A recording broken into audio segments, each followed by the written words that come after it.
I'm not feeling well. Oh, what's wrong?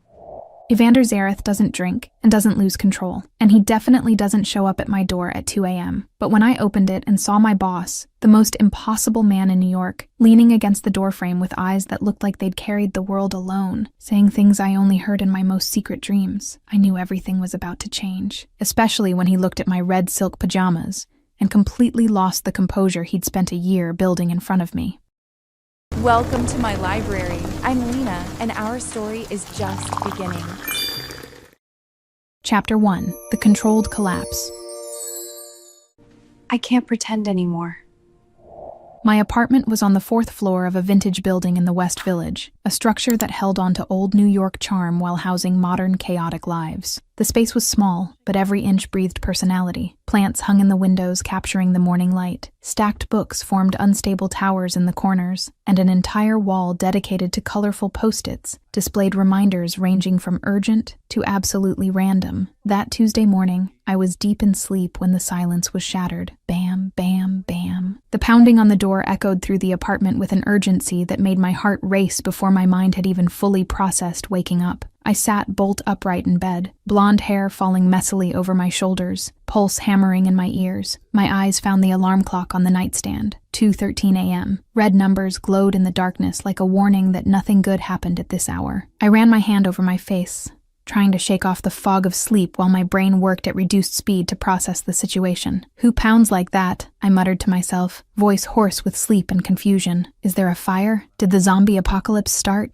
I got out of bed, stumbling slightly, bare feet meeting the cold wooden floor. The path to the door seemed longer than usual, each step weighted by hesitation between curiosity and caution. When I finally reached the entrance, I leaned forward and looked through the peephole, expecting to find a desperate neighbor, or maybe a confused delivery person. What I saw made me freeze completely. Evander Zareth was there, my boss, the man who in an entire year had never, absolutely never, lost his composure in front of me. The same man who ran meetings with surgical precision and maintained absolute control over every aspect of his life. But the person leaning against the doorframe wasn't that Evander. His tie was crooked, hanging loosely around his neck as if it had been tugged impatiently. 2 buttons of his white shirt were undone, revealing the base of his throat in a way I'd never seen. His dark hair, normally combed back with impeccable perfection, was completely disheveled, strands falling over his forehead. He leaned against the doorframe, as if he needed that physical support to remain standing. But it was the expression on his face that really shocked me. Vulnerability, pain, exhaustion. Emotions that Evander Zareth never allowed to reach the surface were there, naked and raw, stamped across every line of his face.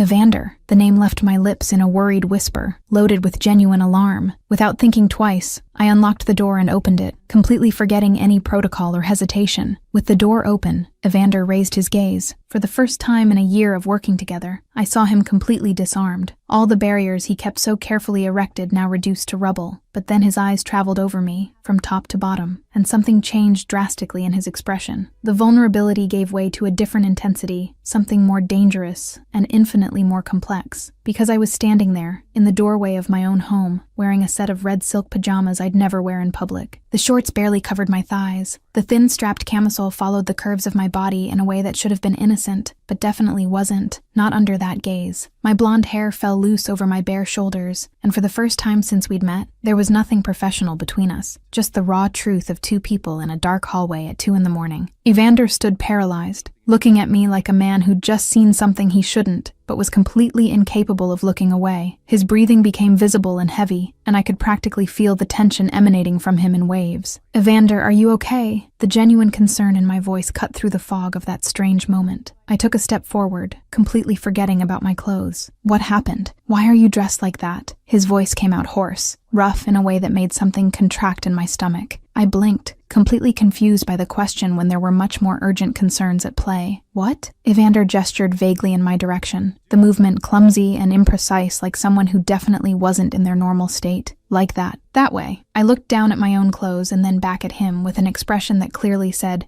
"Seriously? Because it's 2 a.m., Evander. I'm in my pajamas, and it's my house." He ran his hand through his messy hair, messing up the dark strands even more. A laugh escaped his lips, but it was a pained sound, loaded with something that sounded dangerously close to desperation. "Right, obviously.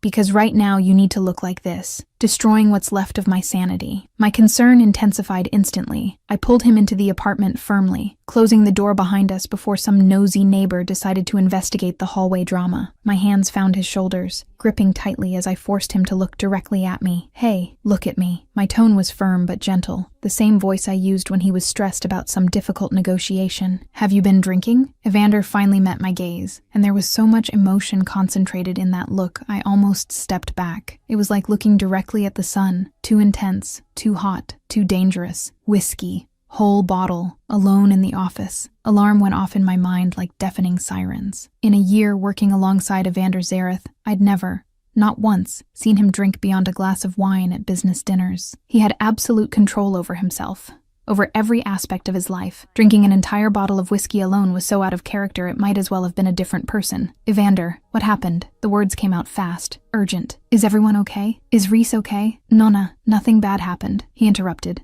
holding my wrists, fingers warm against my skin. The touch sent electricity running up my arms. "What happened is, I can't take it anymore." My heart was beating so fast I was sure he could hear it. "Can't take what anymore?" Pretending. The silence that followed was so heavy I felt like the air had been sucked out of the apartment. I stared at him, trying to decipher the meaning behind that single word, while my brain worked in overdrive to process all the possibilities. "Pretending what, Ev?" The question came out soft, loaded with genuine care. The nickname, the one I only used when we were alone, when he set aside the Don and was just Evander, made something break in him. I could see it in his eyes, in the way his shoulders dropped slightly, as if that small word carried enough weight to bring down his last defenses. Evander closed his eyes for a long moment, and I waited, hands still on his shoulders, offering silent support while he gathered the courage to say whatever he'd come to say. When he opened his eyes again, the vulnerability there was so raw it hurt to look at. "That you're just my secretary, that I don't care when you laugh at Reese's jokes, that I don't notice when you bite your pen while concentrating, that I don't think about you when I should be focused on important meetings." My world stopped spinning, my breath caught, trapped somewhere between my lungs and my throat. Those words, those impossible confessions coming from the most controlled man I knew, couldn't be real. Evander, his name came out broken, loaded with emotion I didn't know how to process. But he wasn't finished. Now that he'd started, the words flowed as if a dam had been broken, releasing everything he'd kept locked away for so long. "I came here because I spent the whole day today watching you work. Efficient, brilliant, beautiful without even trying. And when you left, the office felt empty. Everything feels empty when you're not there." My hands were still on his shoulders, but now I squeezed harder, as if I needed that physical contact to make sure I was really awake, that this was really happening. "You're drunk." That was all I could say, because accepting those words as truth seemed too big, too scary. "You're not thinking straight." "I drank because thinking straight means continuing to pretend." Evander's voice was firm despite the alcohol, each word loaded with absolute conviction. "And I'm tired, Quinn. Tired of pretending I don't want you near me all the time, that I don't want the right to hug you when you're stressed, that I don't want to wake up with you being the first thing I see." My eyes started to well up,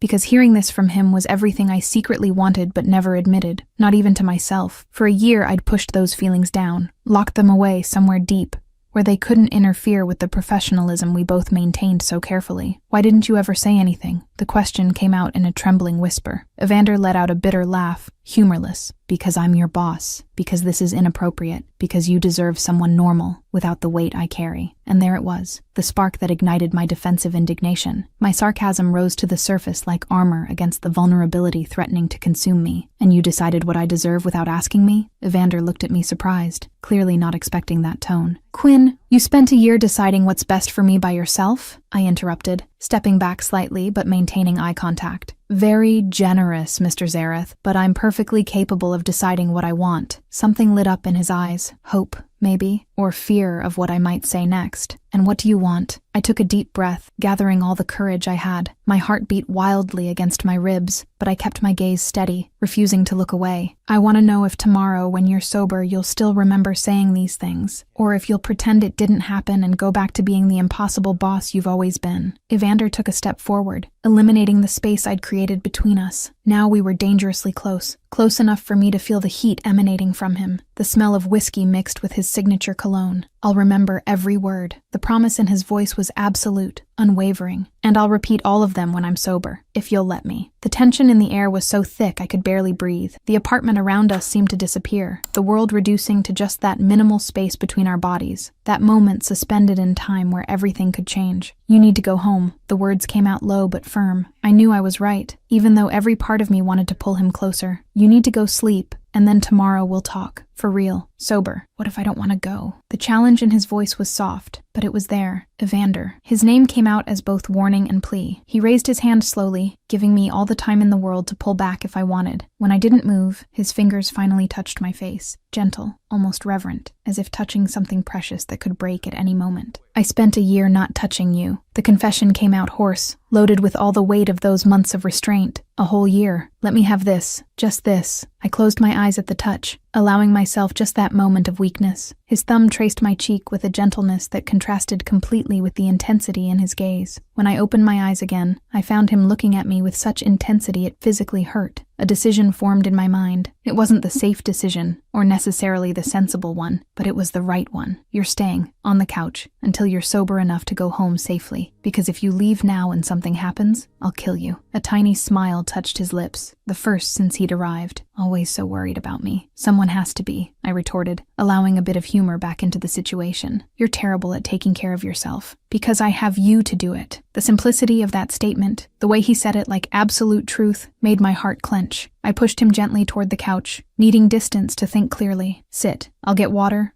a blanket, and aspirin for tomorrow. Evander obeyed, sinking into the couch with exhaustion that was finally catching up to him. As I moved through the kitchen, gathering the necessary items, I could feel his gaze following every movement. It was a sensation both new and old, being watched by him without the layers of professionalism between us. When I returned with a glass of water and 2 aspirin tablets, I found him leaning back against the cushions, eyes fixed on me with an expression I couldn't completely decipher. I placed everything on the coffee table next to him and went to get a blanket from the closet. Here, I held out the blanket, but before I could step back, Evander caught my hand. Thank you. It was simple, but the gratitude in his voice went far beyond water and blankets. It was gratitude for not sending him away, for listening to him, for caring. I squeezed his hand briefly before pulling away. Sleep. We'll talk tomorrow. I went back to my bedroom, but it took hours to fall asleep again, my mind replaying every word, every touch, every moment of that impossible early morning. 6:47 a.m. Evander woke up with his neck aching from sleeping on the couch, and memory returning in sharp, relentless flashes. For one blessed moment, he only felt the throbbing headache. Then everything came back at once.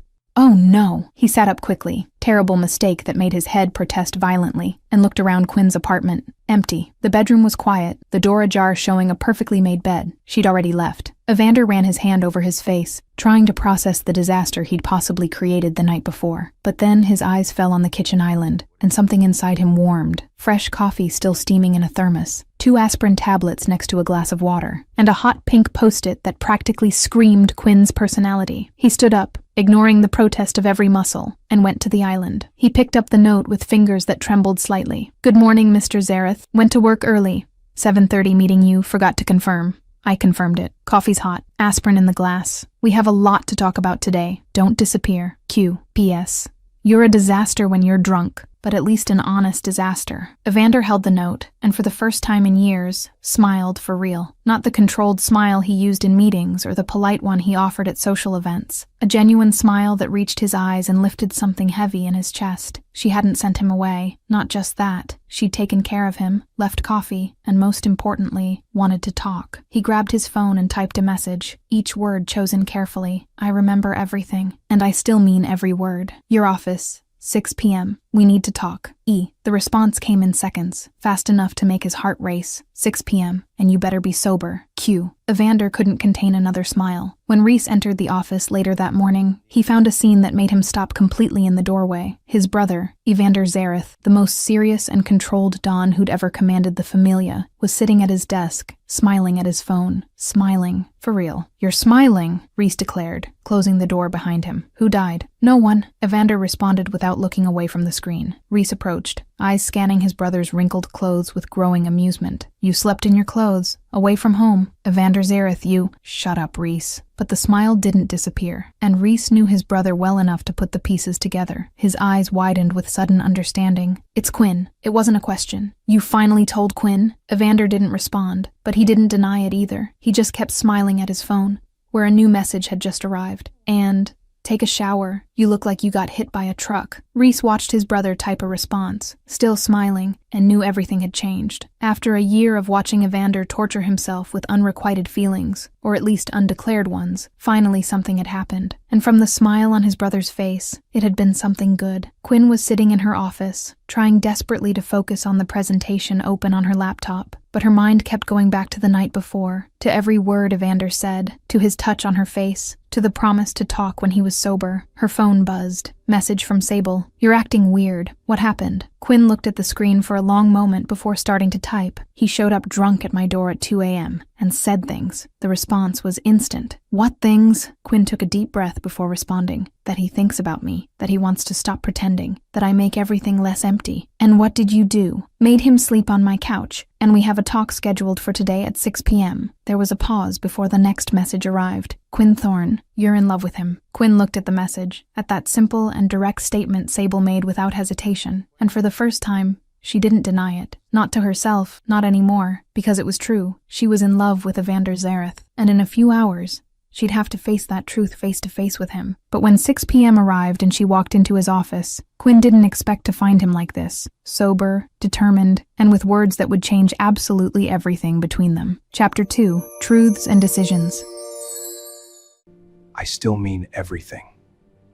At 6 p.m. sharp, I stopped in front of Evander's office door. My heart beat erratically, each beat echoing in my ears like a drum announcing something inevitable. I took 3 deep breaths, trying to calm the nerves that seemed determined to betray me, and finally knocked on the polished mahogany door. Come in. His voice came from the other side, firm and controlled. I turned the handle and pushed the door open. Evander was standing by the panoramic window, hands in the pockets of his impeccably tailored dress pants, observing the city stretching out below. When he heard me enter, he turned completely, and our eyes met across the wide space of the office. He was impeccable, completely different from the disheveled, vulnerable man who'd shown up at my door the previous morning. The dark gray suit fell perfectly over his broad shoulders. The white shirt didn't have a single wrinkle, and his tie was aligned with millimetric precision. His dark hair was combed back in the usual way, every strand in place. Sober, serious, and devastatingly handsome. You came. It wasn't a question. There was genuine relief in his voice, as if part of him had doubted I would actually show up. I closed the door behind me, hearing the soft click of the lock echo in the silence. I said I would. The silence that followed was tense, loaded with everything that needed to be said, with everything that had changed between us since that impossible early morning. The air seemed electrified, vibrating with an energy that made every hair on my body stand up. Evander took the first step toward me, then another, closing the distance between us with measured, deliberate steps. He stopped a few feet from me, close enough for me to feel the heat emanating from him, far enough not to pressure me. His dark eyes studied me with an intensity that made me swallow hard. I remember everything I said yesterday. The words came out firm, each syllable loaded with absolute conviction, and I don't regret any of it. I crossed my arms over my chest, more from protective instinct than true defense. My heart raced faster and faster, but I kept my voice controlled. You were drunk, and finally honest, he retorted immediately, taking another step that eliminated almost all the space between us. Now he was too close, invading my personal space in a way that made my breath catch. Quinn, I spent a year trying to be professional, but I can't take it anymore. You're not just my secretary. You're the person who makes my day make sense. The raw sincerity in his voice, the way he looked at me as if I were the only thing that mattered in the entire universe, made something inside me melt. But I still had doubts, fears that needed to be addressed before we could move forward. And what about work? My voice came out more vulnerable than I intended, exposing exactly how much this affected me. The rules? Evander ran his hand through his hair, the only sign of nervousness he showed. I'll talk to HR tomorrow. Transfer you to a better position.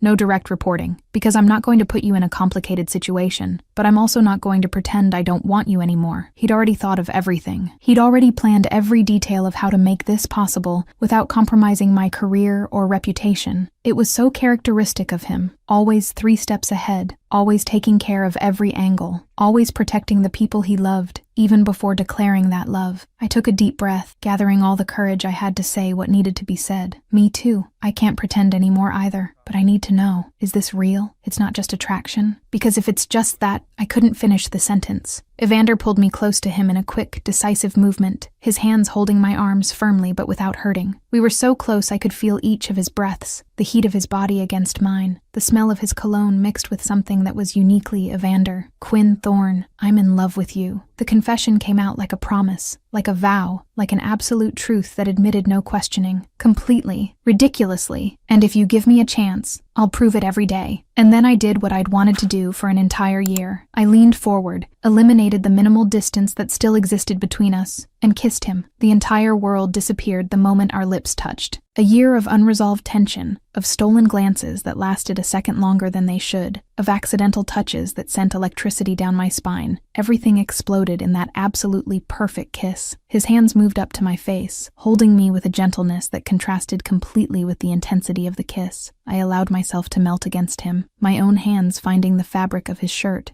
and gripping it as if I needed that contact to stay standing. The kiss was everything I'd imagined during sleepless nights and more. Soft but urgent, gentle but desperate, full of all the emotion we'd both carefully stored away for so long. When we finally separated, we were both breathless, forehead against forehead, eyes closed, just feeling the moment and letting the reality of what had just happened settle in. "So we're doing this?" I whispered against his lips, still not completely believing this was real and not another one of my impossible dreams. Evander smiled, a true, genuine smile that lit up his entire face and made my heart do somersaults in my chest. Officially, we both smiled like teenagers in love for the first time, lost in our own bubble of happiness where nothing existed beyond the two of us. But then his phone rang, the shrill sound cutting through the moment like a sharp knife and bringing us abruptly back to reality. The smile on Evander's face disappeared instantly, as if it had been turned off by a switch. He looked at the phone screen and his expression changed completely, the vulnerability and happiness giving way to something cold, calculating,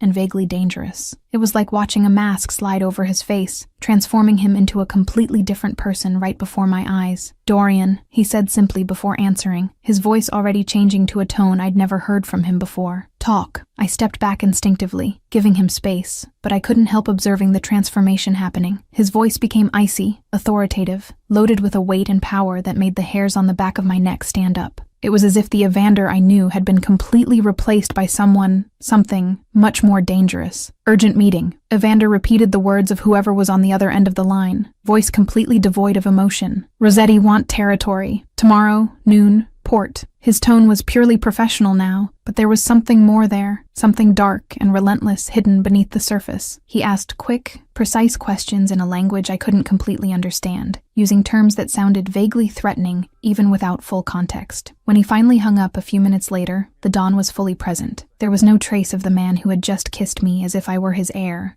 his salvation, his reason for existing. This version of Evander was sharp as a blade, relentless, and genuinely frightening in a way that made my stomach clench uncomfortably. I watched the transformation happen right in front of me, and for the first time since all this started, a question formed in my mind with crystal clarity and impossible to ignore. Who was he really? The vulnerable man who showed up at my door? The controlled boss I'd known for a year? Or this third person I'd just witnessed? Cold, dangerous, and completely in control of something I clearly didn't understand. And more importantly, did I really know Evander Zareth? Or was I falling in love with someone who was essentially a stranger wearing different masks depending on the situation? The next morning, when Quinn found the phone he'd forgotten in the office and saw encrypted messages about familia and territory, she realized the man she loved was keeping secrets much bigger than she'd imagined. Chapter 3. The Truth Revealed. You lied to me.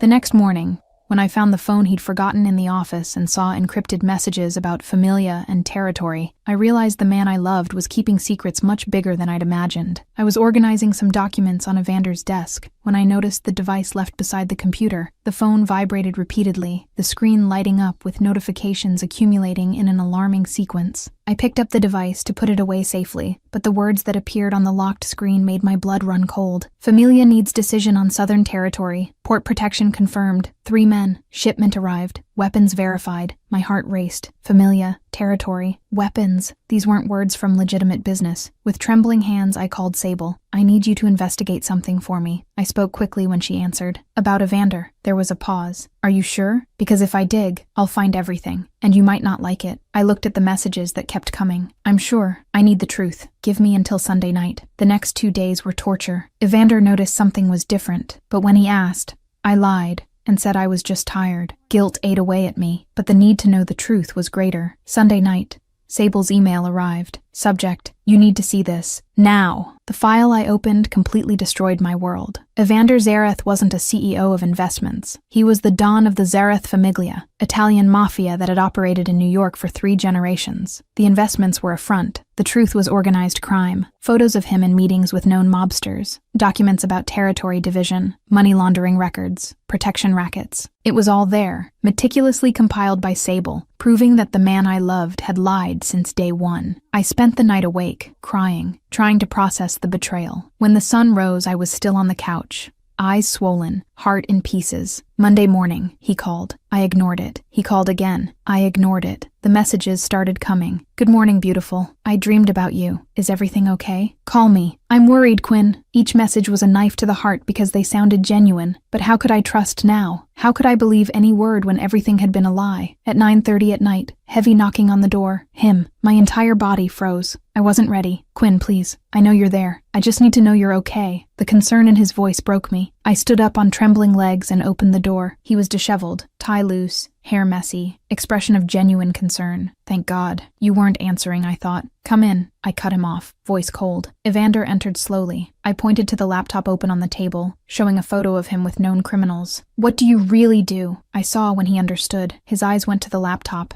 then back to me. The silence was suffocating. I run the Zareth Familia. Mafia. Yes, that simple word broke something inside me. The tears started falling, hot and bitter. You lied! I screamed, pain exploding into fury. A whole year, every day, you lied to my face. I omitted, he corrected calmly, taking a cautious step. I was going to tell you, but I wanted you to know me first. As a man, not as the title I carry. His rational justification fueled my anger. I stepped back, putting the table between us. You put me in danger. The words came out in a shout. Working beside you without knowing, I could have been kidnapped, killed by your enemies. Never! His voice thundered through the apartment with an intensity that made everything vibrate. His eyes burned with absolute conviction. No one touches you. I'd give my life before anyone dares to hurt you. The ferocity in the promise paralyzed me momentarily, but it didn't change the facts. It didn't change the fundamental lie. I don't know if I can live in this world, I whispered, voice broken. Something died in Evander's eyes. He stepped back, creating physical distance between us for the first time. When he spoke, his voice was empty. Then go. I love you too much to trap you in a life that scares you. I grabbed my purse and left without looking back. I left him alone in my apartment,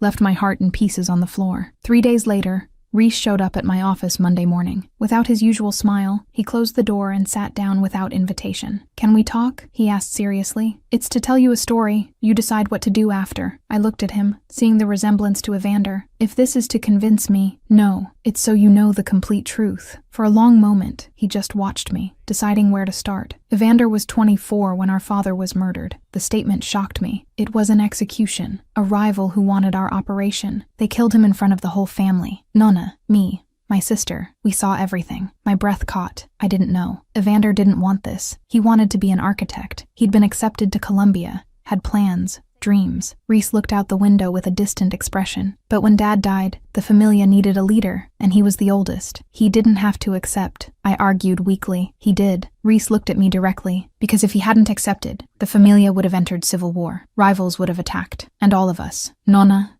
me, Celeste, would have died. So he sacrificed everything. Dreams, freedom, normal life, everything to protect us. The tears returned, but different now. Not anger, understanding. He loves once and only once, Quinn. Reese's voice became soft. If you leave, He survives, but he'll never be happy again. The question is, do you love him enough to accept all of him? The question hung in the air. Reese stood up, heading for the door. He would tell you everything if you gave him a chance, he said simply, but you ran before he could. The decision is yours, but think carefully before you throw away something real out of fear of the unknown. He left, leaving me alone with thoughts that wouldn't settle. 3 days thinking about Reese's words, about Evander's expression when he said he loved me too much, about the truth of who he was and why. 3 days to realize that love wasn't accepting only the easy parts. It was choosing to stay when things got hard. Thursday night, I knocked on the door of the Zareth mansion. My heart beat wildly, but for the first time in days, I felt like I was making the right choice. The door opened. Evander was destroyed. Deep dark circles, messy hair, something broken in his posture. When he saw me, he froze. "Quinn, I want to try." The words came out firm. "For real, but with conditions. Total transparency, no omissions, and you're going to have to teach me everything about this world, because if I'm going to be in it, I need to understand." For a moment, he just looked at me as if he couldn't believe it. Then he pulled me into his arms, hugging me as if I were the only thing keeping him standing. "I promise you'll have total transparency. I'll teach you everything, protect you in any circumstance." I pulled back to look at him. "I don't want you to protect me from everything. I want to be your partner, for real." Something changed in his gaze, admiration mixed with intense love. "You're incredible, and you're complicated, but I accept all the complications." He kissed me, deep and desperate, sealing the promise. When we separated, both smiling through tears, he held my hand. "Come, there's a lot I need to tell you." We entered the mansion together, hand in hand. The path would be difficult, dangerous, uncertain, but we'd be together, and that made all the difference. But while Quinn chose love over fear, Dorian Ashcroft watched from afar, smiling, because he had the perfect plan to use Evander's heart against him. Chapter 4: Dorian's Game. He's finally weak.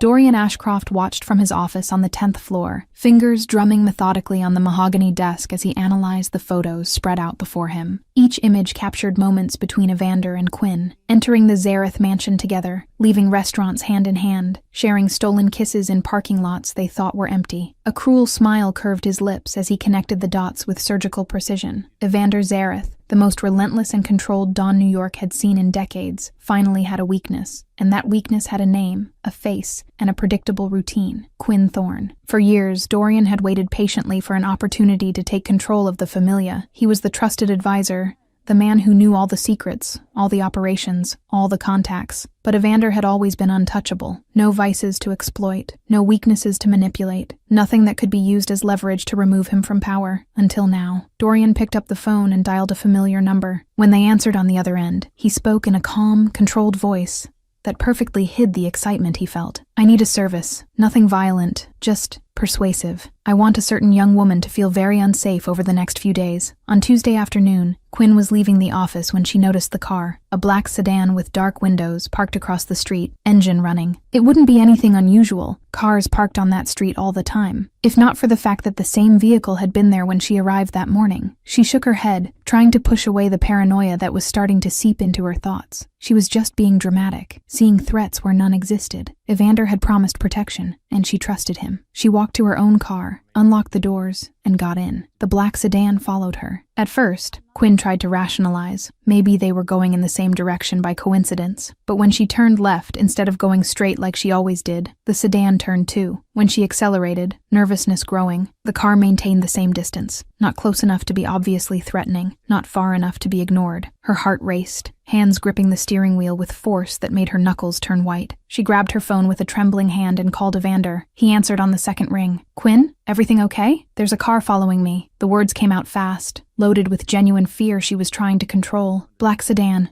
Dark windows. It's been behind me for 20 minutes. She heard the sound of a chair being violently pushed back on the other end. "Where are you now?" "Going home. I'm on Madison and 47th. "Don't go home." His voice was pure command, the Don fully present. "Go straight to the mansion. I'll send security to meet you on the way. And Quinn, don't stop for anything." She followed the instructions, changing route toward the Zareth mansion while her heart beat wildly against her ribs. 5 minutes later, 2 black SUVs appeared, one positioned behind her, another beside her. The sedan that had been following her immediately slowed down and disappeared at the next corner. When she finally arrived at the mansion, Evander was waiting at the entrance, face tense with contained worry and fury. He pulled her into his arms the moment she got out of the car, holding her as if he needed to physically confirm she was okay. "I'm here. You're safe," he murmured against her hair, hands running over her back in comforting movements. "I'll find out who it was, and I'll handle it." But Quinn couldn't stop shaking, fear still pulsing through her veins like poison. On Thursday, the envelope arrived. Quinn was in the apartment when she heard the sound of something being slid under her door. She frowned, approached cautiously, and picked up the white envelope with no identifying marks. Inside was a single photo, her and Evander leaving a restaurant 3 days ago, completely unaware they were being watched. And on the back of the photo, written in printed letters that made it impossible to identify the handwriting, "He can't protect you." The envelope fell from her trembling hands, landing on the floor with a sound that seemed to echo through the empty apartment. Quinn backed up until she hit the wall, sliding down until she was sitting on the cold floor, arms wrapping around her knees as she tried to control breathing that threatened to turn into hyperventilation. Someone was watching. Someone knew where she lived, where she went, who she was with, and worse, someone wanted her to know she was being watched, that she wasn't safe, that Evander couldn't stop whatever was coming. She grabbed her phone and called Sable, because she couldn't call Evander now, not when she was on the verge of a complete panic attack. Sable arrived in 15 minutes, finding Quinn still on the floor, envelope and photo beside her. Her best friend picked up the evidence, analyzed it with experienced eyes, and then sat down next to her on the floor. "Quinn, you need to get out of this." Sable's voice was serious in a way it rarely was. "This isn't a game. Someone's either using you to get to him,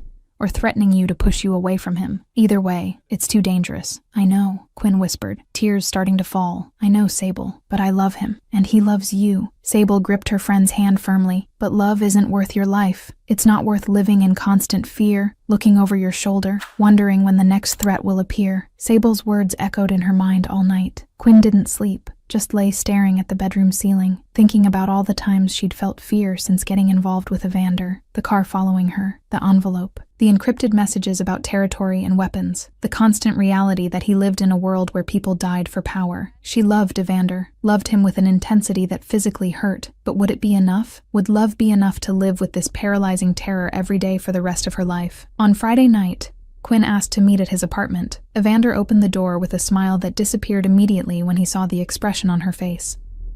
"What happened?" he asked, pulling her inside and closing the door. Quinn took a deep breath, gathering courage that seemed to want to abandon her. "I can't take it anymore." She saw when he understood, saw the exact moment the realization of what she was about to say hit him like a punch to the gut. "Quinn, I can't take the constant fear." The words came out in a torrent now that she'd started. "The car following me, the envelope, living knowing someone's watching me, that I'm a target just for being with you. I try to be strong, try to accept it, but I can't. I can't live like this." Evander closed his eyes, pain so deep crossing his face that Quinn almost stepped back. When he opened them again, there was resigned acceptance there that broke something fundamental inside her. "You deserve peace." His voice came out controlled with visible effort, each word clearly costing something precious. "You deserve to wake up without fear, live without looking over your shoulder, be happy without this weight on your back. Go and be happy, Quinn. Really." "Evander," she started, tears already falling freely. "Please," he interrupted gently, raising his hand to touch her face one last time. The touch was so soft,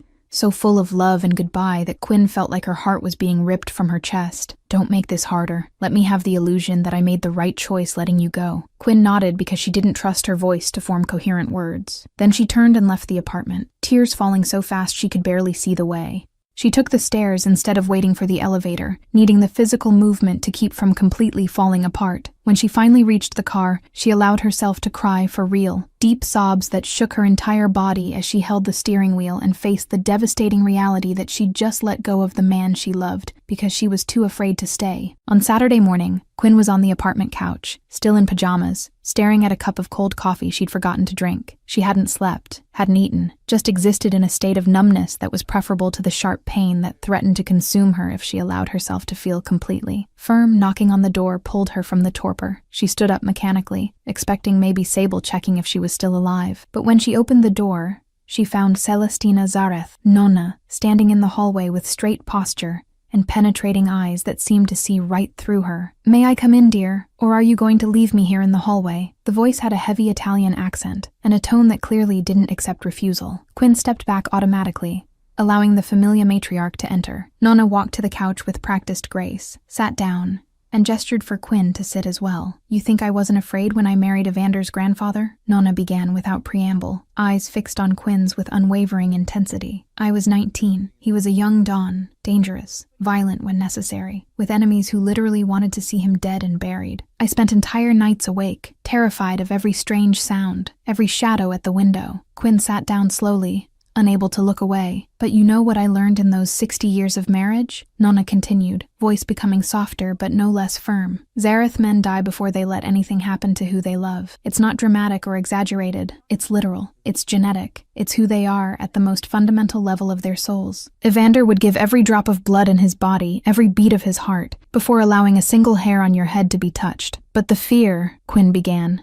voice broken, "is completely valid." Nonna interrupted with surprising gentleness. "No one's saying it isn't. But let me ask you a question, and be brutally honest in your answer. Would you give your life for him?" The answer came instantly, without hesitation or need for reflection. Yes, without thinking twice. "Then why do you expect his love to be less fierce, less absolute than yours?" Nonna leaned forward, taking Quinn's hand between hers, skin wrinkled but touch firm. "He lives in a dangerous world. That's undeniable. But you would also choose to face danger if it meant protecting him, wouldn't you? Real love, true love, means accepting that you'll both get scared sometimes. We'll protect each other fiercely always. We'll face the world side by side even when the world seems too frightening." Tears began to fall as Nonna's words penetrated every carefully constructed defense Quinn had erected around her wounded heart. "You already ran once and came back because you realized love was worth the risk," Nonna said with wisdom accumulated over decades. "Are you going to run again now? Are you going to keep running every time it gets hard or scary? Because if you are, then yes, leave for good and let my grandson move on and try to rebuild the heart you broke. But if you're going to stay," she smiled, expression loaded with hope and challenge, "then come back before it's too late, before he does something stupid and dangerous, because he doesn't care anymore if he lives or dies." The final words sent a completely different kind of fear down Quinn's spine. "What do you mean by that?" "Zareth men without love are dangerous," Nonna said simply. "Not to those they love, but to themselves. They stop caring about self-preservation. They take unnecessary risks. And Evander," she hesitated, choosing words carefully, "Evander has a very dangerous meeting scheduled for Monday, and I'm afraid of what he'll do if he doesn't have a reason to come home." The rest of Saturday and all of Sunday passed in a fog of obsessive thoughts. Quinn replayed every word Nonna had said, every argument Sable had made, every moment of fear she'd felt, and every moment of absolute love she'd shared with Evander. On Monday morning, she made her decision. She was going back. She was going to fight. She was going to choose love, even with the fear, because the alternative, living without him, was infinitely more frightening than any external threat. She arrived at Evander's office at 9 in the morning, determination firm in every step. But when she entered, she found only Rhys, sitting in his brother's chair with a tense, worried expression. "Where is he?" Quinn asked, immediate alarm firing in her chest. Rhys stood up, running his hand through his hair in a gesture identical to his brother's. "He left, for the meeting with Rossetti." "And?" Quinn frowned, not understanding why Rhys seemed so disturbed. "He has meetings all the time." "He went alone, Quinn." Rhys practically spat the words, frustration and fear evident. "No security, no backup. Nothing. Just him and a gun against God knows how many men." Quinn's blood froze in her veins. "Why? Why would he do something so stupid?" "Because he's destroyed without you and doesn't care anymore if he lives or dies," Rhys shouted, control finally breaking. "Because you left and took the only reason he had to be careful." Quinn felt like she'd been slapped. Nonna's words echoed in her mind. "Zareth men without love are dangerous to themselves." "Where?" she asked, already grabbing her purse. "Port. Warehouse 12. I'm going." It wasn't a request or suggestion. It was an absolute declaration. "Quinn, it's dangerous," Rhys began. "If something happens to him and I'm not there, I'll never forgive myself," Quinn interrupted, voice firm, despite the terror she felt. "And he can't die thinking I don't love him enough to fight. So let's go. Now." Rhys studied her for a long moment, then nodded. "I'll call Sable and mobilize security. We're all going." 15 minutes later, they were in 2 SUVs heading toward the port. Quinn in the first vehicle with Rhys, Sable in the second with 6 armed security men. Her heart beat so fast it seemed to want to leap out of her chest. But for the first time in days, it wasn't paralyzing fear. It was determination. It was love. It was the absolute certainty that she wasn't going to lose Evander without fighting with everything she had. What none of them knew, it wasn't a meeting with Rossetti. It was Dorian's trap, and Evander was walking straight into it. Chapter 5. Trap and Rescue. I came back for you.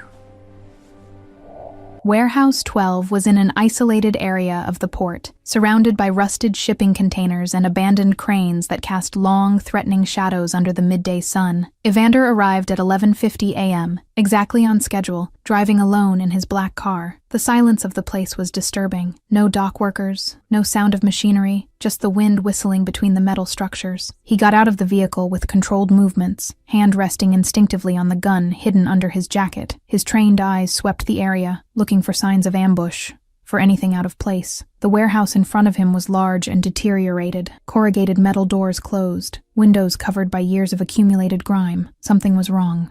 Every instinct that had kept Evander alive during 8 years, as Dawn screamed that something was fundamentally wrong with this meeting, but he kept walking toward the warehouse entrance because part of him, the broken part that Quinn had left behind when she walked away, simply didn't care anymore. He pushed the side door that creaked on rusted hinges. The interior was dark, lit only by beams of light entering through cracks in the ceiling. Evander took 3 steps inside, waiting for his eyes to adjust to the dimness, and then he heard the unmistakable sound of doors being locked behind him. He turned quickly, hand going for his gun, but it was already too late. The main warehouse doors came down with a metallic crash, sealing all exits simultaneously. Fluorescent lights flickered and lit up in sequence, revealing the warehouse interior in all its extent, and the 12 armed figures surrounding him in a semicircle. But it was the figure emerging from the shadows at the back that made Evander's blood boil with cold, calculated rage. Dorian Ashcroft walked toward him with a confident, arrogant smile, gun hanging casually in his right hand. The advisor, the man Evander had trusted for years, now revealed as the traitor who had orchestrated all of this. Trap,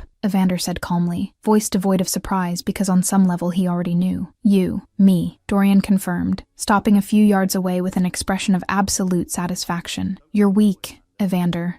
In love, distracted. You're not fit to lead the Familia anymore, so I'm going to take what should have been mine for years. Evander laughed, a humorless sound that echoed through the empty warehouse. You don't have enough support. The Familia will never follow you. No? Dorian raised an eyebrow, gesturing to the men around them. The Rossetti are mine now. I negotiated a very lucrative deal with them, and half the Familia agreed that the leadership needs a change. I'm doing this for everyone's good. You're alone, Evander, completely alone. The realization of that half the men he had led, protected, and trusted had betrayed him, should have hurt. But Evander only felt numbness, the same numbness he'd carried since Quinn walked out of his life on Friday. Then do what you came to do, Evander said in a tired voice, letting his hand fall away from the gun. Because honestly, Dorian, I don't care anymore. Something gleamed in Dorian's eyes, triumph mixed with contempt. He raised the gun, aiming directly at Evander's chest, and then, exactly at 12:10 p.m., the side door of the warehouse exploded. The sound was deafening, metal being ripped from hinges, wood splintering, concrete cracking. Smoke and debris filled the air as the warehouse's side wall literally disintegrated under the force of the controlled explosion. Through the fog of dust and rubble, figures began to emerge. Quinn entered first, blonde hair tied in a high ponytail, jeans and leather jacket replacing her usual office clothes, expression of fierce determination on her face. Behind her came Sable with a laptop under her arm, and equally intense determination, Reese with gun already raised, and 6 security men armed to the teeth. The stunned silence following the explosion was broken by Quinn's voice, clear, strong, and loaded with anger that made even the armed men instinctively step back. You underestimated 2 things, Dorian, she said, walking toward the center of the warehouse without any apparent fear, while the security men spread out tactically. The real loyalty to the Familia, and a furious lawyer who won't let the man she loves die in a cowardly trap. Evander stared at her with an expression of absolute shock, mixed with something that looked dangerously close to desperate hope. Quinn, what are you— Later, she interrupted without taking her eyes off Dorian. First, we handle this. Dorian looked around, quickly assessing the situation that had turned against him in a matter of seconds. His men, the Familia traitors and the Rossetti he'd brought, looked significantly less confident now that they faced armed and organized opposition. This doesn't change anything. Dorian tried to regain control, voice rising with poorly disguised desperation. I still have numerical superiority. You have nothing, Sable interrupted, raising the laptop so he could see the screen. I hacked your communications 2 days ago. The Rossetti never agreed to the coup. They just pretended to expose traitors in their own organization. And as for the half of the Familia that supposedly supports you, she smiled, expression sharp as a blade. We have recordings of you trying to bribe them. They all refused and reported to Reese. You're absolutely alone, Dorian. Dorian's face visibly paled as he processed that his meticulously constructed plan had completely crumbled. His eyes frantically scanned the warehouse, looking for an exit that didn't exist, support that had never been real. "Drop your weapons," Reese commanded, voice carrying authority that admitted no disobedience. "Now, or face much more serious charges than treason." For a moment, no one moved. The tension in the air was so thick, it seemed possible to cut it with a knife. Then, one by one, Dorian's men began to lower their weapons and raise their hands. Some were Familia traders, who realized they'd bet on the wrong horse. Others were Rossetti, who clearly hadn't been informed they were being used as pawns in a much larger game. But Dorian didn't lower his gun. Instead, he moved with surprising speed, crossing the distance to Quinn in 3 long strides and grabbing her from behind, arm wrapping around her neck while pressing the gun against her temple. "Nobody move," he shouted, voice shrill with panic and desperation. "Or I'll shoot her! I swear I'll shoot!" It was a mistake, a tremendous mistake that Dorian realized a second too late. Quinn didn't panic, didn't freeze, didn't become paralyzed with fear as he clearly expected. Instead, she remembered every lesson Sable had insisted on teaching during the last few months. Self-defense techniques that Quinn had thought were overkill, but learned anyway just to calm her friend's worry. Her elbow moved backward with force, hitting Dorian directly in the ribs. Air left his lungs in an audible whoosh, the arm around her neck loosening for just a fraction of a second, but it was enough time. Quinn spun within his grip, hand coming up to grab the wrist holding the gun. Using his weight and momentum against him, she twisted the arm at an angle that made Dorian scream in pain, and dropped the gun, which fell to the concrete floor with a metallic clatter. In a fluid movement born of pure instinct and repetitive training, Quinn kicked the gun away, out of Dorian's reach, and then pushed him with enough force to make him stumble and fall backward. The stunned silence that followed was broken by Sable.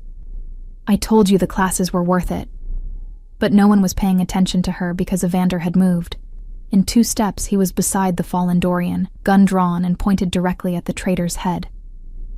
The expression on Evander's face was something terrible to behold. Cold, calculated fury of a man who had been betrayed by someone he trusted. "Give me a reason," Evander said in a voice so low and dangerous, it made the air around them seem to freeze. "A single reason why I shouldn't end this right now." Dorian looked up with eyes wide with genuine terror, finally comprehending the magnitude of the mistake he'd made. He opened his mouth, but no sound came out, only ragged, irregular breathing. Quinn approached, placing her hand gently on Evander's arm. Her touch was soft, but firm, anchoring him back to reality through the red fog of rage threatening to consume him. "He's not worth dirtying your hands over," she said calmly, voice loaded with absolute conviction. "Not worth carrying that weight on your conscience. Let him rot in prison for the rest of his miserable life. That's a worse fate than a quick death." Evander looked at her, really looked at her for the first time since she'd exploded through the warehouse wall like an avenging angel dressed in jeans and fierce determination. He saw the wisdom in her words, the truth in what she was saying. Slowly, with visible effort, he lowered the gun. "Reese," Evander called without taking his eyes off Quinn, "take this trash to the police. I have friends in the department who'll make sure he never sees daylight again. And the other traitors too." "With pleasure," Reese responded, already signaling for the security men to grab Dorian and the others who had participated in the conspiracy. 20 minutes later, Quinn and Evander were sitting in the back seat of one of the SUVs, while Reese drove in silence, giving them the necessary privacy. The adrenaline was starting to leave Quinn's system, leaving her trembling slightly with the delayed realization of everything that had just happened. Evander pulled her into his arms, holding her against his chest with a force that bordered on desperation. She could hear his heart beating erratically under her ear, feel the fine tremor running through his body. "You came back," he whispered against her hair, voice broken with raw emotion. "You actually came back." Quinn pulled back just enough to look into his eyes, raising her hand to touch his face with infinite tenderness. "I came back because I love you. Because Nonna showed up at my apartment Saturday morning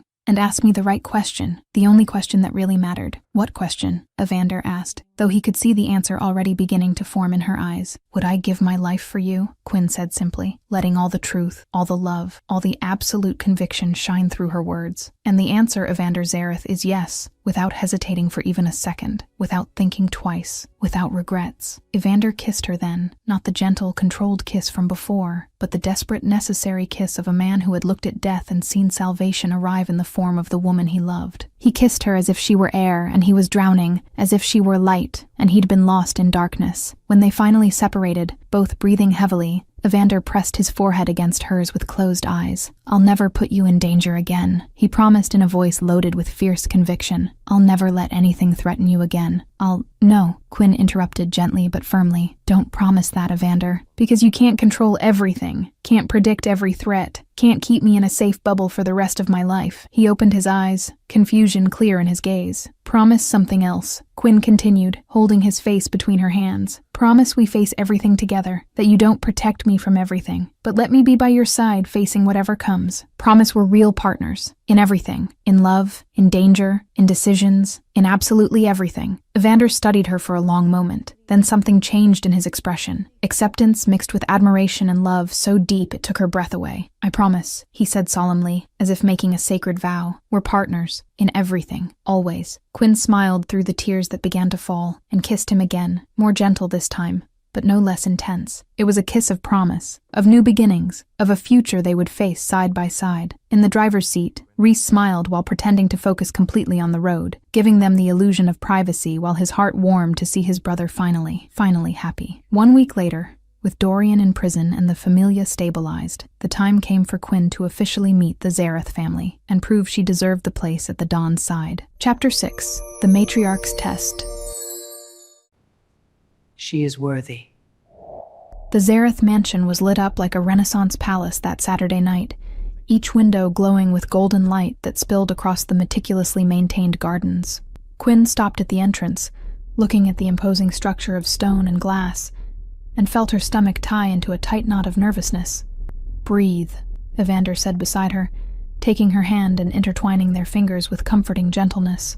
It's just dinner, with my family, who already adores you. Nana adores me, Quinn asked with evident skepticism, arching an eyebrow in his direction. The same Nana who showed up at my apartment and basically lectured me about running away from you. Exactly why she adores you. Evander smiled, that rare and genuine smile that still made Quinn's heart do uncontrolled somersaults. She respects people who stand up to her. And you saved my life.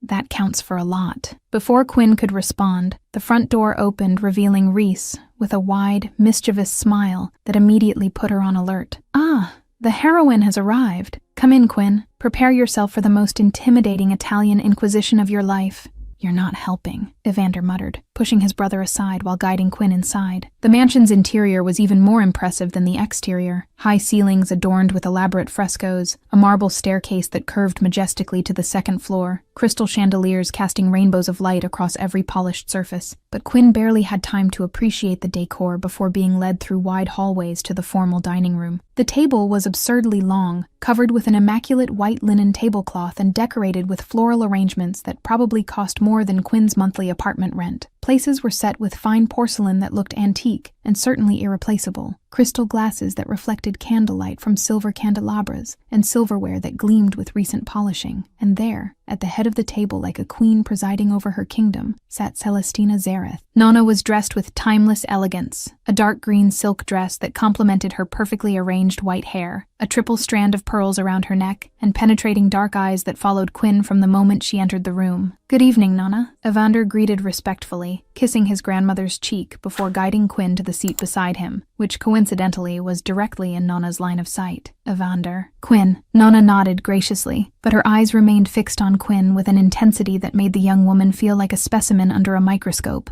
How nice that you could join us tonight. Other people began to enter, Reese naturally, followed by a young brunette woman with bright green eyes who could only be Celeste, the sister Quinn hadn't met yet. There were also uncles, aunts, and cousins who were introduced in a sequence so fast that Quinn knew she wouldn't remember half the names. Dinner began with antipasto, a stunning selection of cured meats, artisanal cheeses, marinated olives, and grilled vegetables that looked like works of art arranged on the plates. Conversations flowed in a casual mix of English and Italian. Laughter echoed through the room, and Quinn began to relax slightly, until Nona spoke. So, Quinn, the matriarch's voice cut through the side conversations like a sharp knife, instantly silencing the entire table. You've won my grandson's heart. It wasn't a question. It was a statement loaded with the weight of unspoken judgment. Quinn felt all eyes turn to her, waiting for her response. Under the table, Evander's hand found hers, squeezing gently in silent encouragement. Quinn took a deep breath, raised her chin, and met Nona's gaze directly without wavering. "With all respect, Mrs. Zareth, we won each other's hearts." The silence that followed was so complete, Quinn could hear the ticking of the antique clock on the opposite wall. Rhys seemed to be holding his breath. Celeste's eyes were wide. Evander was tense beside her, clearly prepared to intervene if necessary. And then, Nonna smiled. It wasn't a small or polite smile. It was a genuine, approving smile that lit up her entire face and completely transformed her expression from severe to almost maternal. "Brava," Nonna said simply, raising her wine glass in Quinn's direction. Very brave. The tension in the room evaporated instantly like mist under strong sun. Conversations resumed with renewed energy. Laughter returned, and Quinn felt like she'd just passed the first test of many to come. "You just made my grandmother smile," Evander whispered in her ear, voice loaded with poorly disguised admiration. "I love you even more now." "Don't relax yet," Rhys called from across the table, clearly having heard Evander's whisper. That was just the appetizer. "Wait until the main course." He wasn't exaggerating. Dinner progressed through multiple courses. Creamy risotto with wild mushrooms, ossobuco that melted in the mouth, roasted vegetables seasoned with fresh herbs, and homemade bread still warm that released a heavenly aroma when broken. Between courses, Nonna asked seemingly casual questions that Quinn quickly realized were carefully disguised tests. "Do you know Italian cuisine, Quinn?" "Some, Mrs. Zareth. My grandmother was of Sicilian descent, so I grew up eating some traditional recipes." "Oh, and what was your favorite?" "Arancini. She made them with ragu and pea filling. I used to help her shape the little balls." Nonna nodded approvingly, and Quinn could feel she'd passed another invisible test. Later, when Celeste mentioned she was studying international law, Nonna turned to Quinn. "And you, dear? Evander mentioned you were a corporate lawyer before working for him." "That's right. Harvard Law. Graduated 3 years ago. I worked at a big firm in Boston before moving to New York." "Harvard?" One of the uncles seemed impressed. "Excellent institution. And why did you leave a prestigious firm to be a secretary?" Nonna asked, astute eyes studying Quinn carefully. Quinn hesitated for only a fraction of a second before deciding on complete honesty. "Because I hated corporate politics, the power games, and defending large corporations in cases that morally bothered me. I wanted a change, so I accepted the position with Evander, thinking it would be temporary, while I figured out what I really wanted to do." "And did you figure it out?" Nonna pressed. "Yes." Quinn looked at Evander, allowing all the love she felt to show in her gaze. "I figured out I wanted to stay. And now I'm working to legitimize the Familia's operations, using my legal knowledge to make a real difference." Nonna studied Quinn for a long moment that seemed to stretch infinitely, then nodded with evident satisfaction. "Good, very good." After dinner, while the men retired to the office with cigars and whiskey, a tradition Evander tried to protest but was firmly directed to by Nonna, Quinn found herself being guided to the kitchen by the matriarch herself. The Zareth mansion's kitchen was a huge, welcoming space that contrasted with the formality of the rest of the house. Copper hanging from the ceiling, marble countertops worn by decades of use, and a persistent aroma of garlic, tomato, and basil that permeated every surface. Nonna began preparing coffee in an antique espresso machine that looked like it had been brought directly from Italy, precise and practiced movements of someone who had done this thousands of times. Quinn stood somewhat uncomfortably near the center island, not knowing if she should offer help or simply wait. "Sit," Nonna ordered gently, gesturing to one of the tall stools. Quinn obeyed, watching as Nonna prepared 2 perfect espressos in tiny porcelain cups. The matriarch placed both cups on the counter, added sugar to hers, and then sat on the adjacent stool with surprising grace for someone her age. "Do you know what it really means to be with a Zareth?" Nonna asked without preamble, voice losing the formal tone she'd maintained during dinner. Quinn took a sip of the strong, bitter coffee, using the time to formulate a careful response. "Danger, secrets that can't be shared with the outside world, absolute loyalty above almost everything. But also," she paused, thinking about everything she'd learned in recent weeks. "Also, fierce love that knows no limits, unconditional protection even when not asked for, and family that would be willing to die for each other without hesitation." Nonna nodded slowly, eyes never leaving Quinn's face. "And will you run when it gets hard? When the danger becomes too real? When the secrets weigh too much? When loyalty demands sacrifices you didn't think you'd have to make?" "I ran once," Quinn admitted with brutal honesty, allowing all the shame and regret from that moment to show through. "I got scared, and I ran. But I learned the most important lesson. Life without him is infinitely worse than any danger that comes from being by his side. Evander is worth any fear, any sacrifice, any risk. I don't run anymore. Never again." Something changed in Nonna's expression. It softened in a way that made her look decades younger. She placed her coffee cup on the counter and stood up, walking to a specific drawer in an antique cabinet in the corner of the kitchen. When she returned, she carried a brown velvet box worn by time. Nonna opened the box with reverent care, revealing a triple-strand pearl necklace that gleamed gleamed softly under the kitchen light. The pearls were perfectly uniform, their luster indicating exceptional quality and considerable age. "This necklace belonged to my grandmother," Nonna said softly, picking up the jewelry with fingers that trembled slightly. "She wore it when she married in Sicily in 1897. My mother wore it at her wedding. I wore it at mine. And my daughter, Evander's mother, wore it when she married that impossible man." Nonna extended the necklace to Quinn, placing it gently in her hands. "Wear it when you get married, because he's already bought the ring." Quinn almost dropped the necklace. "He bought one?" "3 weeks ago," Nonna confirmed with a conspiratorial smile that made her look years younger. "It's in the top right drawer of his office, hidden under property documents. Huge diamond. Classic style. Exactly what you'd like if he knows you as well as I think he does." "How do you—" "I know everything that happens in this family," Nonna interrupted with feigned wounded dignity. "And don't tell him I told you. Let him think he still has some chance of completely surprising you." Quinn looked at the necklace in her hands, a family heirloom that had crossed generations, a symbol of approval that meant more than any words could express. Tears began to fall before she could stop them. "Thank you," was all she could say, voice broken with emotion. Nonna pulled Quinn into a firm hug, patting her back with maternal affection. "Welcome to the family, my dear. Officially." 15 minutes later, Quinn marched determinedly to the back veranda of the mansion, where she knew she'd find Evander. He was there alone, leaning on the stone balustrade, looking at the gardens illuminated by strategically positioned lights. When he heard footsteps behind him, he turned and smiled. "Survived Nonna's interrogation? You bought a ring," Quinn said without preamble, crossing her arms over her chest, but unable to contain the smile threatening to take over her face. Evander froze completely, expression going from relaxed to guilty in a fraction of a second. "She told? Nonna told? 3 weeks ago, apparently," Quinn continued, taking slow steps toward him. "Top right drawer of your office. Big diamond. Classic style. I'm going to kill my grandmother," Evander muttered, running his hand through his hair in a gesture Quinn now recognized as nervousness. This was going to be a surprise, romantic, planned. I had a location picked out, speech prepared, photographer hired, but Quinn was laughing now, really laughing in a way that made Evander stop mid-rant and just look at her with an expression between exasperation and adoration. "You think this is funny?" he asked, but he was starting to smile too. "I think all of this is absolutely perfect," Quinn said when she could catch her breath. "And then Evander Zareth, Dawn of the Zareth Familia, man who commanded an empire with an iron fist and never showed weakness, did something completely unexpected." He sighed deeply, looked at Quinn with all the love he felt shining clearly in his eyes, and knelt right there on the cold stone veranda.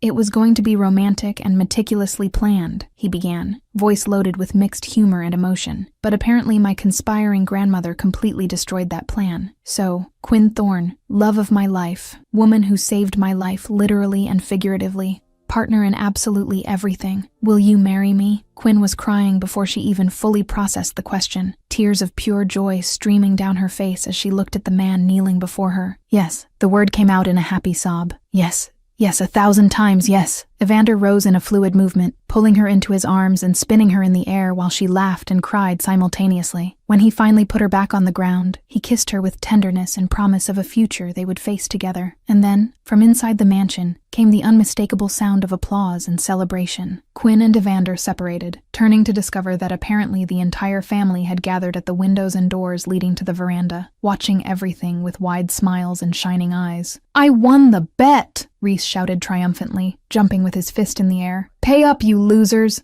I said it would be tonight." Evander looked at his brother with an expression of absolute disbelief. "You guys bet on this?" "Obviously," Celeste responded without any remorse. "Reese bet you'd propose tonight after Nonna told about the ring. I bet tomorrow morning. Uncle Marco bet next week. And I bet she'd find the ring herself and confront you first." Nonna added with royal dignity completely intact. "But I admit I underestimated how hopelessly in love you are, my dear grandson." Quinn was laughing so hard she had to lean on Evander to keep from falling. "Your family is absolutely insane." "Our family," Evander corrected gently, kissing her temple. "And yes, they're completely insane, but they're ours." 3 months of engagement brought happiness, but also the need for Quinn to completely understand Evander's world, including the side he'd always protected her from seeing. Chapter 7. The World Without Masks.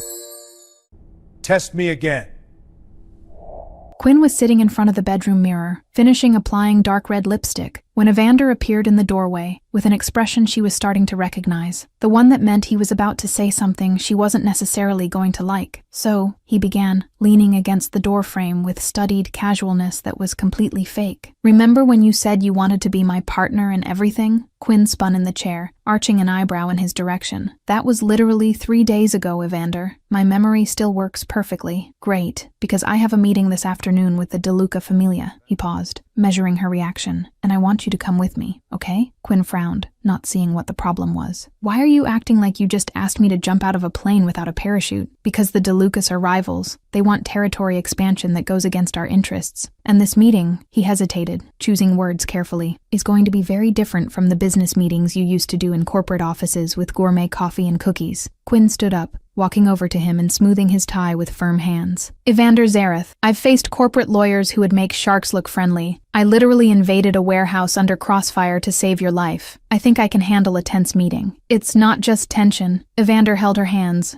voice becoming more serious. "It's that you're going to see a side of me I've always tried to protect you from witnessing, the real Dawn. And it's not going to be pretty or romantic or anything you've seen so far." Quinn studied him for a long moment, seeing the genuine concern in his eyes, the fear of what she might think of him after. "Then it's time for me to see it, isn't it? Real partners, remember? No more masks." 2 hours later, Quinn was sitting in an Italian restaurant in Queens that definitely wasn't open to the public that Tuesday afternoon. The establishment had been reserved for the meeting, which meant all the staff had been dismissed except the owner, who was clearly connected to the familia in some way, and guards strategically positioned at every exit. The table was set with deceptive elegance: white tablecloth, red wine already served, a platter of antipasti in the center, but the atmosphere was anything but civilized. Quinn could feel the tension in the air like static electricity before a storm, each man present studying the others with predatory attention. Evander was seated at the head of the table with Reese to his right, and Quinn, following his instructions, was seated to his left. On the other side of the table were 3 men: Marco DeLuca, the patriarch of the rival family, and his 2 adult sons, Nico and Sal. And Quinn saw the transformation in Evander the moment DeLuca walked through the door. The man who had proposed to her on the veranda with a voice full of love and vulnerability simply disappeared. In his place was someone Quinn barely recognized, posture straight and dominant, expression completely empty of emotion, dark eyes cold as winter ice. Even the way he held his wineglass had changed, every movement deliberate and loaded with contained power. This was the Dawn. This was the man who commanded an empire with an iron fist. "Zareth," DeLuca greeted as he sat down, voice loaded with poorly disguised hostility. "Thanks for accepting the meeting." "DeLuca," Evander responded, and Quinn felt a chill run down her spine at his tone. The voice was icy, controlled, loaded with authority that admitted no questioning. There was no trace of warmth there. Marco DeLuca's eyes slid to Quinn with interest that made her want to instinctively pull back. "Brought a woman to business? How interesting." Before Quinn could respond,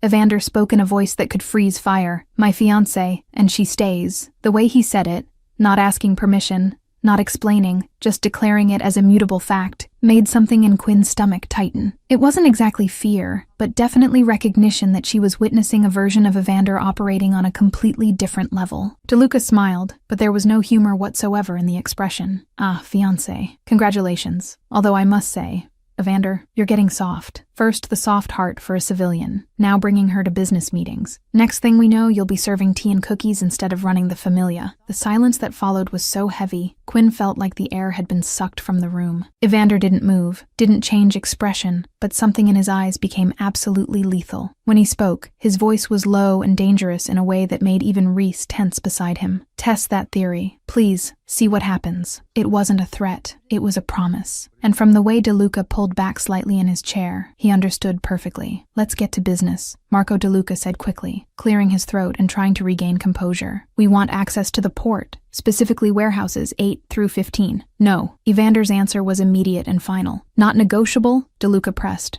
voice rising slightly with frustration. "Not negotiable," Evander confirmed calmly, taking a sip of wine as if they were discussing the weather. "Those warehouses have been Zareth territory for 3 generations, and they'll continue to be." Nico DeLuca, the older son, leaned forward with an arrogant expression. "Maybe you didn't understand the situation, Zareth.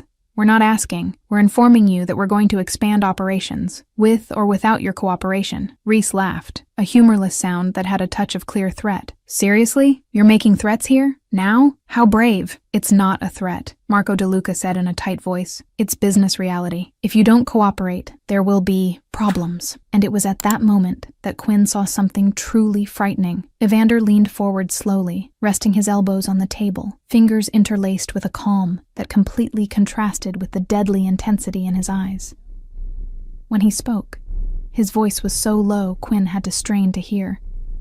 But each word carried the weight of absolute promise. "You want problems with me?" he asked softly, almost conversationally. "Because I solve problems, Marco, permanently. And if you think I've gotten soft, if you really believe that love for my fiancé has made me weak," he smiled, and it was the most dangerous expression Quinn had ever seen on a human face. "Then please, keep testing. It'll be the last thing you do." The silence was absolute. Quinn could hear her own heart beating, each pulse echoing in her ears. Even the guards positioned at the doors seemed to be holding their breath. Marco DeLuca looked at Evander for a long moment, clearly evaluating whether he should continue pressing or back down. Whatever he saw in Evander's eyes made him decide quickly. "Perhaps we could discuss alternative territories," DeLuca said finally, voice losing all previous arrogance. "The northern area, maybe, where operations don't overlap as much." "Perhaps," Evander agreed graciously, leaning back in his chair as if nothing tense had just happened. "Send a formal proposal. We'll analyze it." The rest of the meeting passed in discussion of logistical details that were tense but civilized. Quinn stayed silent throughout, observing, learning, trying to process what she'd just witnessed. In the car heading back to Manhattan, heavy silence filled the space between them. Reese was driving, giving them privacy in the back seat, but Quinn could see from his eyes in the rearview mirror that he was carefully monitoring the situation. Quinn looked at Evander, studying his profile against the urban landscape passing by the window. He had returned. The man she knew was back, tension leaving his shoulders, expression softening, but she couldn't forget what she'd seen. "Would you," she began, voice coming out more hesitant than intended. "Would you kill him, Marco DeLuca, if he'd pushed harder?" Evander turned to look at her directly, and the brutal honesty in his eyes was almost painful to see. "If he threatened you or the family?" "Yes, without hesitation. I've done it before, Quinn. I'm not proud of it, but I won't lie about who I am." Quinn processed that, swallowing hard. "Do you like it? The power? Making people back down in fear?" "I hate it." The word came out with vehemence that surprised her. Evander ran his hand through his hair, frustration clear in every line of his body. "I hate having to be like this. I hate that people only respect me because they're afraid. I hate carrying the weight of every decision, every threat, every problem I need to solve. But it's who I need to be to keep the family safe, to keep operations running, to ensure no one tries to take what's ours through violence." "Then why do you keep doing it?" Quinn asked softly. "Why not leave? Pass command to someone else?" Evander laughed without humor. "To who? Reese doesn't want it, and anyone else who took over would probably be worse. No code, no honor, just greed and violence without limits." He looked at her with a vulnerable expression that completely contrasted with the Dawn she'd seen minutes ago. "At least I try to do it right. Try to minimize damage, protect innocence, maintain some kind of morality even in this world." Quinn was silent for a long moment, thoughts spinning as she processed everything. Then, slowly, a decision formed in her mind with crystal clarity. "I don't want you to leave." The words came out firm, loaded with absolute conviction. Evander looked at her with clear surprise. "What? You make the familia better." Quinn turned completely in the seat to face him. "You have a code. You have honor. You try to do the right thing even when it's hard. If you leave, who takes over? Someone like Dorian? Someone who only cares about power and money without any moral scruples?" She shook her head emphatically. "No, I don't love you in spite of what you are, Evander. I love you including all of it. The vulnerable man who showed up at my door, the romantic fiancé who knelt on the veranda,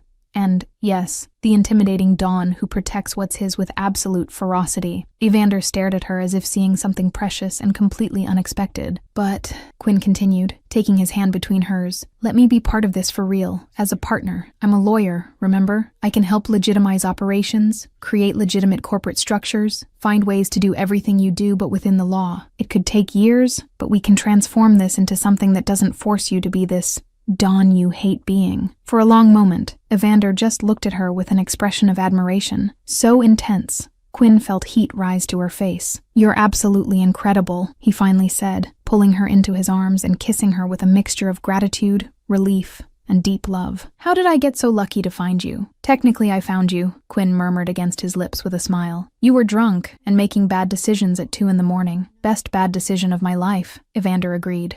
kissing her again. From the driver's seat, Reese made an exaggerated sound of disgust. You guys know I'm still here, right? I can hear everything. It's disgusting. Then stop listening, Evander responded without taking his eyes off Quinn, a smile playing on his lips. Impossible. You're too loud with the eternal love declarations and… Reese! Okay. Pretending I'm deaf now. Quinn laughed, hiding her face in Evander's shoulder as she felt something settle inside her. Peace, acceptance, understanding that she loved all parts of him, even the scary ones, and that together they could build something better. With Quinn working to legitimize the familia, everything seemed headed for a happy ending, until the FBI knocked on her door with a proposal impossible to ignore. Chapter 8. Federal Investigation. My answer is no. Quinn was reviewing acquisition contracts for a commercial property in Tribeca when the receptionist called her direct line with a strangely tense voice. Ms. Thorne, there are 2 federal agents at reception asking to speak with you. Quinn's blood froze in her veins for a fraction of a second before legal training took control. Send them to conference room B. I'll be there in 5 minutes. She hung up, took 3 deep breaths to calm the nerves threatening to betray her carefully constructed composure, and picked up the phone again to dial Evander's extension. He answered on the first ring. FBI is here, Quinn said without preamble, keeping her voice low and controlled. 2 agents, requesting a meeting. There was a brief pause on the other end, before Evander responded in a voice that instantly transformed into the cold, calculating tone of the dawn. Don't say anything without a lawyer present. I'm coming to… No, Quinn interrupted firmly. I am a lawyer, remember? And if you show up, you'll only make the situation worse. Let me handle this. Trust me. Another silence, then a resigned sigh. I love you, and if you need anything, I know, Quinn said softly before hanging up. Conference room B was a neutral, professional space. Long glass table, black leather chairs, view of the Manhattan skyline through floor-to-ceiling windows. 2 agents waited there, standing politely when Quinn entered. The man was tall and thin, with gray hair cut military short, gray suit that looked straight out of an FBI manual on how to dress institutionally. The woman beside him was younger, maybe early 30s, brown hair pulled back in a severe bun, sharp brown eyes that assessed Quinn in a fraction of a second. Ms. Thorne. The man extended his hand with a smile that didn't reach his eyes. Special Agent James Whitmore, FBI. This is Agent Lisa Chen. Thank you for seeing us. Quinn shook his hand briefly, then Agent Chen's, before gesturing to the chairs. Please sit, although I must admit curiosity about what the FBI wants with me specifically. Whitmore and Chen exchanged a quick look before sitting. Quinn deliberately chose the chair at the head of the table, a power position that didn't go unnoticed by the agents. Let's get straight to the point, Ms. Thorne, Whitmore began, opening a folder and sliding a series of photos across the table toward her. We know what Evander Zareth does. We know the investment company is a front for organized crime operations. We know about money laundering, extortion, and ties to other criminal organizations. Quinn looked at the photos without touching them. Images of Evander in meetings, financial transactions, properties associated with the familia. She revealed no emotion in her carefully neutral expression. And this concerns me because, she asked in a calm voice, because you've been working directly with him for 2 years. Agent Chen intervened, voice softer than Whitmore's but no less determined. You have access to financial records, internal communications, complete organizational structure. You could give us everything we need to build a solid case. Testify against him, Whitmore said directly, leaning forward with intensity. Cooperate with our investigation. In exchange, we're offering total immunity for anything you might be involved in. And if you want, we can arrange a new identity, relocation through the Witness Protection Program, a completely new life, away from all of this. The silence that followed was heavy as Quinn processed the proposal. Part of her, the small, scared part that still hadn't completely gotten used to the reality of being engaged to a mob boss, considered the offer for a millisecond. Then she remembered Evander kneeling on the veranda, remembered him saying he loved her, including all the scary parts, remembered the promise she'd made to face everything together. No. The word came out firm, loaded with absolute conviction that admitted no questioning. Whitmore raised an eyebrow with genuine surprise.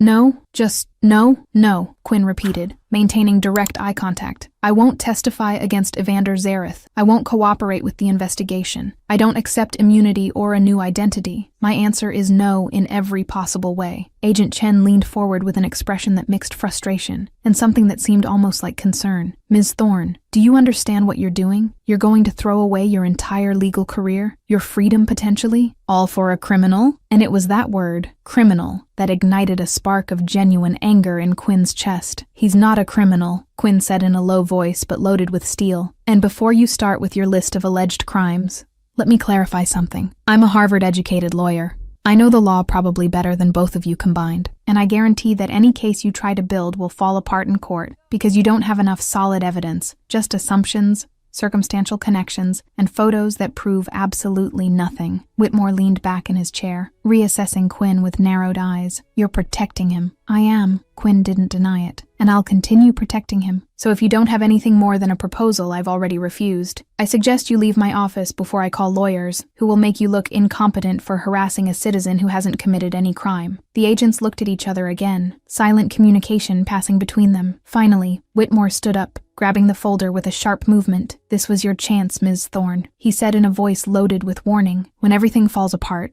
and it will fall apart, don't say we didn't offer you a way out. Noted, Quinn responded dryly, remaining seated in a position of power while they walked toward the door. But before leaving, Agent Chen stopped and looked back. Is he really worth all of this? Quinn met her gaze without wavering. Every second, every risk, absolutely everything. 10 minutes later, Quinn was in Evander's office reporting every detail of the conversation. He listened in silence, but she could see the tension growing in his shoulders, the way his fingers gripped the chair's armrests with force that whitened his knuckles. I'm putting extra security on you, Evander said as soon as she finished. 24 hours. And, no, Quinn interrupted him for the second time that day. Evander blinked, clearly not expecting resistance. Quinn, the FBI is... We're going to fight together, she said firmly, walking over to him and taking his hands. Not with you hiding me behind guards while you handle everything alone. Together, remember? You promised. He pulled her into his lap, holding her as if he needed the physical contact to believe she was really there, that she hadn't run to accept FBI protection and leave him. You're too brave for your own good sometimes. I learned from the best, Quinn said with a small smile,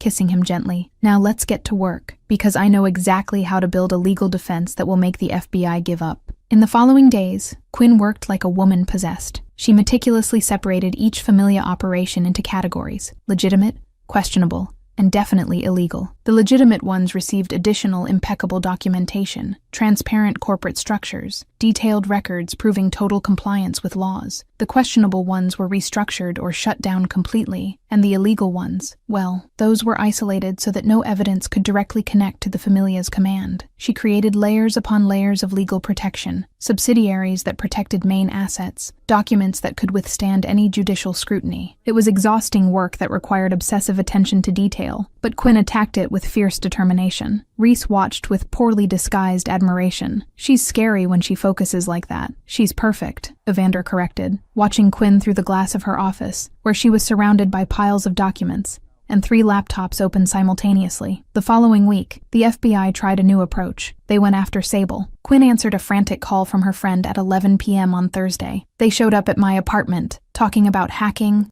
about accessing federal systems, about prison. Quinn, breathe, Quinn commanded, already grabbing her laptop and car keys. Don't say anything to them. Absolutely nothing. I'm mobilizing lawyers now. The best ones I know. You'll be protected. I promise. And she delivered. She mobilized 3 powerful lawyers specializing in cybercrimes, built a defense demonstrating that any hacking Sable had done was in the context of legitimate cybersecurity, without criminal intent. She threatened to sue the FBI for harassment and invasion of privacy. The pressure on Sable evaporated within 48 hours. 2 weeks after the initial approach, Agent Whitmore appeared again at Quinn's office, this time alone, without Agent Chen, with an expression mixing frustration and reluctant respect. The investigation is paused temporarily, he said without sitting. Lack of sufficient evidence to proceed. Quinn didn't smile, but satisfaction must have been clear in her eyes. Temporarily? This isn't over, Ms. Thorne, Whitmore warned, voice loaded with promise and threat. We'll find something. Eventually. Quinn stood up, meeting his gaze with unwavering firmness. I'll be waiting. And when you try again, I'll be even more prepared. Whitmore studied her for a long moment, then shook his head with something that seemed almost like admiration. He's very lucky to have you. I know, Quinn agreed simply. Now, if you'll excuse us, I have a wedding to plan. That night, Evander found Quinn on the mansion's veranda, the same place where he'd proposed to her. She was looking at the stars, expression thoughtful, body finally relaxing after weeks of constant tension. Let's get married soon, Evander said without preamble, wrapping her from behind with protective arms. Quinn turned in his arms, arching an eyebrow. Excuse me? 2 months, he said firmly. I want to get married in 2 months, before the FBI comes back. before something else happens, before anything else tries to separate us. I don't want to wait anymore. Quinn smiled, a genuine, radiant smile that lit up her entire face. 2 months. Nona's going to freak out trying to organize everything so fast. Nona's going to love the challenge, Evander corrected, kissing her softly. So, will you marry me in 2 months? Evander Zareth. I'd marry you tomorrow if it were possible, Quinn said honestly, pulling him into a deeper kiss. 2 months is perfect. From inside the mansion, they heard Nona's scream. 2 months? You think I'm a miracle worker? Reese, call the cathedral now. Celeste, guest list. Let's go. Let's go. We have a wedding to organize. Quinn and Evander laughed, forehead against forehead, savoring a moment of peace amid the chaos that was their lives. While wedding preparations happened under Nona's watchful eye, Quinn and Evander faced one last truth: that their love was born in chaos, grew in danger, and would be celebrated amid all of it. Chapter 9: New Beginnings. Forever starts now. 6 weeks passed in a whirlwind of preparations that left Quinn simultaneously exhausted and amazed. The Zareth mansion had transformed into an operations center, commanded by a general more efficient than any professional army, Nona Celestina in all her organizational glory. A Zareth wedding is an event, Nona declared for the 10th time that week, reviewing endless lists in 3 different languages, while coordinating florists, decorators, and caterers with military precision. I accept nothing less than absolute perfection. Quinn laughed, watching the matriarch distribute orders over the phone in Italian too fast to follow. Evander appeared beside her, wrapping his arm around her waist with comfortable familiarity. Is she terrifying, or is it just me? He whispered in her ear. Definitely terrifying, Quinn agreed, but in an adorable and absolutely efficient way. The bachelorette party happened on the Thursday before the wedding, meticulously organized by Sable at a private club in downtown Manhattan. The space was decorated with sophisticated elegance, low lights, ambient music, full bar, and absolutely 0 strippers. No strippers? One of Evander's cousins seemed genuinely disappointed. What kind of bachelorette party is this? The kind I promised Evander, Sable explained with a completely serious expression. Quinn almost spit out her champagne. You promised him? He paid well. Sable shrugged without any remorse. Very well. Like, I bought a new car with the bribe money. I can't believe my fiancé bribed my best friend. Quinn shook her head, but she was laughing. Yes, you can, Sable retorted with a mischievous smile. And for the record, I would have refused the strippers anyway, but the extra money was great. The night before the wedding was self-imposed torture from tradition that Nona absolutely insisted on maintaining. Quinn was at the apartment she still kept, though she barely used it anymore, while Evander stayed at the mansion, separated, miserably. At 11 p.m., a message arrived on her phone. Evander, I hate traditions. I want you here. Quinn smiled, typing a quick response. Quinn, tomorrow, forever. The wedding day dawned with a perfect blue sky without a single cloud, as if even the weather had conspired to make everything ideal. The historic Italian church in Brooklyn was decorated with white and gold floral arrangements that perfumed the air with the fragrance of roses and lilies. Quinn was in the side vestibule, looking at her own reflection in the full-length mirror. The dress was simple but stunning. White silk that flowed elegantly to the floor, modest neckline, long sleeves of delicate lace, and around her neck, the triple-strand pearl necklace that Nona had given her, a family heirloom that had crossed generations. Ready? Reese asked from the doorway, offering his arm since he would be the one walking her down the aisle. Quinn took a deep breath, nodded, and placed her hand on his arm. Ready. The doors opened.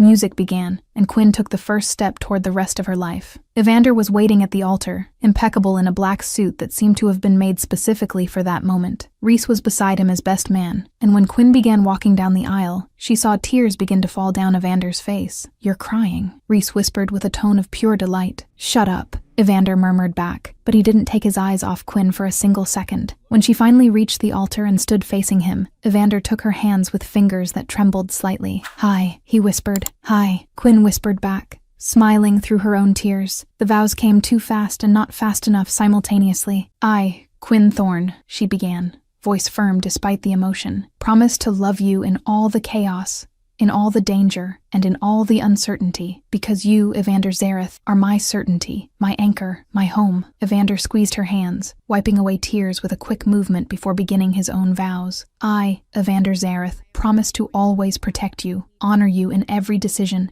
and make you laugh every day for the rest of our lives. Because your smile, Quinn, is literally my reason for existing. The reception was a spectacle of pure joy. Their first dance happened under soft lights, while an orchestra played an old Italian melody. Evander held her close, whispering against her hair, "You're the most beautiful thing I've ever seen, today and always." Quinn smiled against his shoulder. "You're not looking too bad yourself." When the music ended and everyone gathered for toasts, Nonna stood up with a champagne glass raised, eyes shining with proud tears. "To Quinn, who tamed the lion and became a lioness," she declared in a voice that echoed through the hall. "Welcome to the family, my dear granddaughter." "Cheers!" everyone responded in unison, voices blending in celebration. 1 year later, the new apartment was a bright, spacious space on the Upper West Side, the perfect compromise between practicality and security. Quinn was in the home office, reviewing contracts when she heard the front door open. "I'm home," Evander called, and seconds later he was behind her, arms wrapping around her waist as he kissed her neck. "How was your day?" "Productive." Quinn leaned back against him,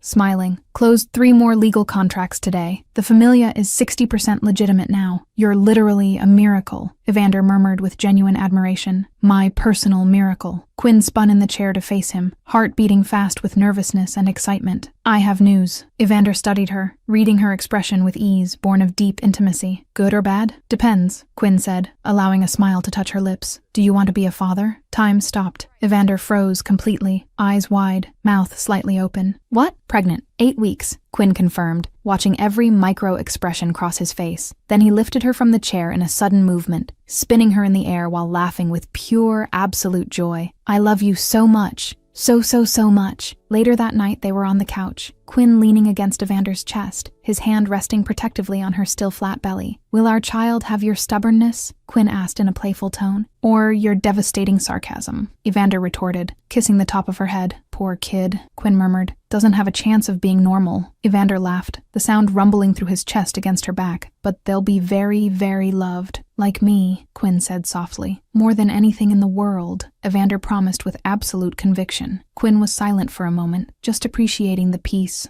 the love, the absurdly perfect life they'd built together. "Thank you. For what?" "For showing up drunk at my door that early morning." Evander laughed again, pulling her closer against him. "Best terrible decision of my life. I love you, Evander Zareth. I love you, Quinn Zareth, forever." And there, in the apartment that was a home built on love born in chaos, grown in danger, and celebrated amid all of it, they finally had peace.